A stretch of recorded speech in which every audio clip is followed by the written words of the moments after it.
शरीर जीवन प्राण धन संपत्ति यही पृथ्वी जहाँ भी मनुष्य व्यवहार करुछि ताहा मनुष्य कौन निजे निर्माण करिछि कि सृष्टि करिछि कि मनुष्य नुहे ना सब परमेश्वर परमात्मा देइछंती एमिति भी पानी पवन जहाँ भी मनुष्य व्यवहार करुछंती सब परमेश्वर देइछंती दान रे पढ़ंतु प्रेरित 17 पर्व 24 एवं 25 पद जो ईश्वर जगत और तन्मध्यस्थ समस्त पदार्थ सृष्टि करियछंती से स्वर्ग और पृथ्वीर प्रभु हेबारु हस्त निर्मित मंदिर समूह रे वास करंती नाही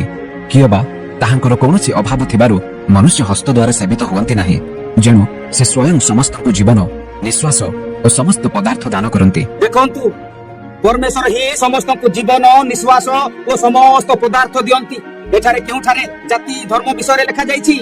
मनुष्य भलो पथरे चाहिबा दरकार परमेश्वर को धन्यवाद देबा दरकार प्रभु तुमे मते एहा देइछो तुमे मते ताहा देइछो बोली मनुष्य परमेश्वर को धन्यवाद रो सह गौरव करिबा दरकार सेहिते पई जहा मनुष्य एही पृथ्वी रे व्यवहार करूछि केवल सृष्टिकर्ता परमेश्वर सब किछि देइछंती बोली ताहांको धन्यवाद एवं उपासना करिबा दरकार ना कि सृष्टि को उपासना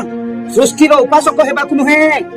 गछ पत्र सूर्य चंद्र एही सब सृष्टि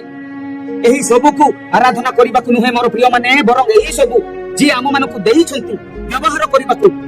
सेही सृष्टिकर्ता परमात्मा परमेश्वर असली मालिकंकु आमे आराधना करिबा दरकार कारण से जीवित तेणु सब सृष्टि करिसंती जदि से मृत तेबे थोड़ी से सृष्टि करि परिथांते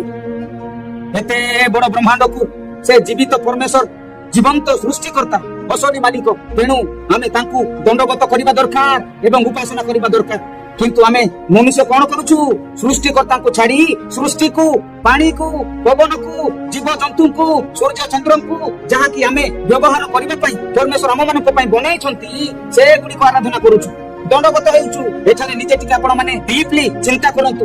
आमे कौन करूछु।